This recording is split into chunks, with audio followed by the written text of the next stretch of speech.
నిన్న ముఖ్యంగా సుప్రీంకోర్టులో వివేకానంద రెడ్డి కేసు మీద జరిగిన ఆర్గ్యుమెంట్స్ కానీ వాదనలు ప్రతిపాదనలు విన్న తర్వాత రాష్ట్ర ప్రజలకు కొద్దిగా వివరణ ఇచ్చేందుకు నేను ఈ ప్రెస్ మీట్ పెట్టడం జరిగింది. అంటే అందరూ కూడా రాష్ట్ర ప్రజలు కూడా ఈ మధ్యకాలంలో అసలు వివేకానంద రెడ్డి కేసు ఏమన్నా కోల్డ్ స్టోరేజ్కి వెళ్ళిందా, దాని మీద ఏది పురోగతి తర్వాత ఏది కనిపించడం లేదని, అంటే నిజంగా ఏదైతే ప్రజాస్వామ్యవాదులు కానీ అంతా కూడా అహింసావాదులు కానీ అంటే ఏం జరుగుతోంది, ఈ కేసు ఇంత నిర్దాక్షిణ్యంగా చేసినా కూడా ఈ కేసు అమీతుమీ తేల్చకుండా కోల్డ్ స్టోరేజ్లో పడిందా అనే అనుమానం కూడా అందరికీ వచ్చింది. దానికి తోడు సునీత గారు ఏదైతే ఫైట్ చేస్తున్నారో, అంటే అక్కడ ఉండే ముద్దాయిలు ఎవరైతే ఉన్నారో ఆ ముద్దాయిలంతా బయట ఉండి స్వేచ్ఛగా తిరుగుతూ సాక్షులను ప్రభావితం చేస్తూ సాక్షులను ఆ తర్వాత బెదిరిస్తూ ఉన్నారు. కాబట్టి నేను ఏదైతే న్యాయ పోరాటం చేస్తానో తర్వాత దానికి చాలా అడ్డంకిగా మారుతోందని ఆమె సుప్రీంకోర్టుకు, అంటే పలానా వల్ల బెయిల్ రద్దు చేయాలని కూడా ఆమె సుప్రీంకోర్టుకు వెళ్ళడంతో నిన్న వచ్చేసి ఆర్గ్యుమెంట్స్ స్టార్ట్ అయినాయి. ఆ ఆర్గ్యుమెంట్స్లో వచ్చేసి ప్రధానంగా అంటే సిద్ధార్థ లూత్రా గారు, అంటే సునీత తరపు న్యాయవాది గారు ఆర్గ్యుమెంట్ చేసిన విధానం ఏంటంటే, సుప్రీంకోర్టు గైడ్లైన్స్ ప్రకారము మీరు ఒక కాల పరిమితి విధించారు. ఆ కాల పరిమితి విధించడం వల్లనే సిబిఐ వాళ్ళు క్లోజర్, అంటే ఈ ఇన్వెస్టిగేషన్ అయిపోయిందని క్లోజర్ వేశారు. ఇప్పుడు మీరేమన్నా సిబిఐకు డైరెక్షన్ ఇవ్వండి ఈ కాల పరిమితి మీద. అప్పుడు ఆ డైరెక్షన్ ఇస్తే తప్ప ఇదే సిబిఐ వాళ్ళు అనేకసార్లు హైకోర్టుకు కానీ సుప్రీంకోర్టుకు కానీ చాలాసార్లు వచ్చేసి దీంట్లో లార్జర్ కాన్స్పిరసీ ఉంది, ఆ కాన్స్పిరసీ బయట పెట్టాలని అదే సిబిఐ వాళ్ళు అడిగినారు. కాబట్టి మీరు మళ్ళీ వాళ్ళకు రీఇన్వెస్టిగేషన్, అంటే ఈ ఇన్వెస్టిగేషన్ గడువు కొంచెం పెంచండి, అప్పుడు ఎలాబొరేటెడ్గా ఇన్వెస్టిగేషన్ చేసి దీంట్లో లార్జర్ కాన్స్పిరసీ అనేది ఏదైతే ఉందో అది తప్పకుండా బయటికి రావాలని తర్వాత సిద్ధార్థ లూత్రా గారు వాదించడం జరిగింది.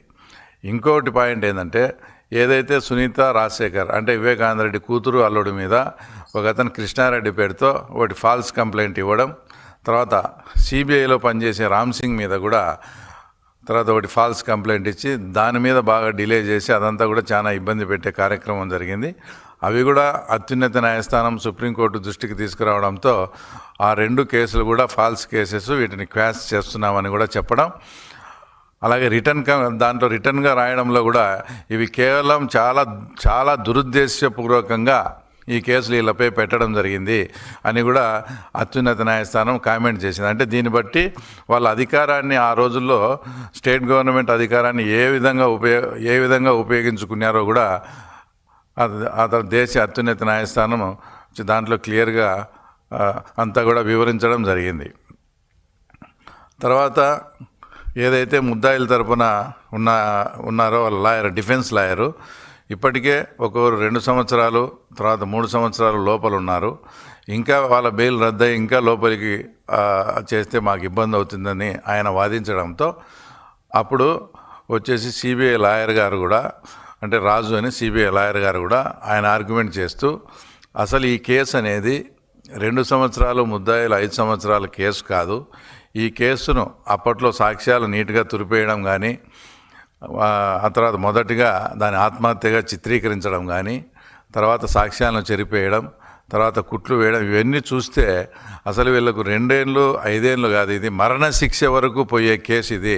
ఆయన చెప్పిన వర్డింగ్ అంటే మరణశిక్షకు కూడా ఈ ముద్దాయిలు అర్హులు అనేటువంటి ఒక ఘాటైన వ్యాఖ్యలు కూడా చేస్తూ, వీళ్ళు 2 సంవత్సరాలు కాదు, ఆ తర్వాత ఇది 5 సంవత్సరాలు కాదు, అంటే వీళ్ళు మరణశిక్షకు కూడా అర్హులు అన్నట్టు ఆయన ఆర్గ్యుమెంట్ చేయడం.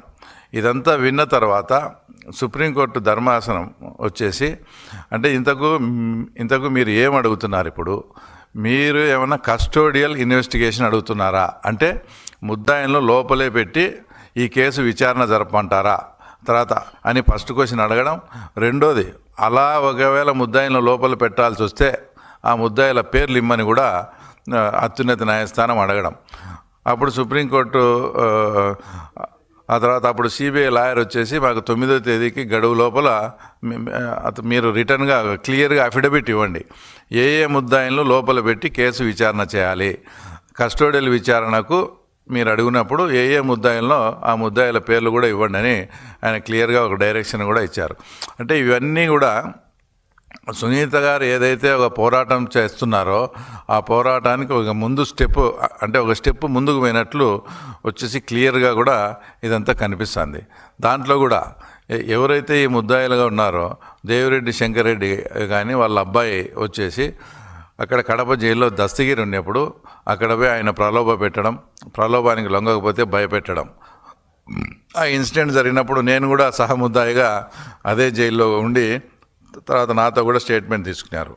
అంటే ఈ రకంగా వీళ్ళు సాక్షులను ప్రలోభ పెడతా, సాక్షులను భయపెడతారనే దానికి రెండో ఉదాహరణ వచ్చేసి ఈ మధ్యకాలంలో జెడ్పీటీసీ ఎలక్షన్ జరిగింది పులివెందుల్లో.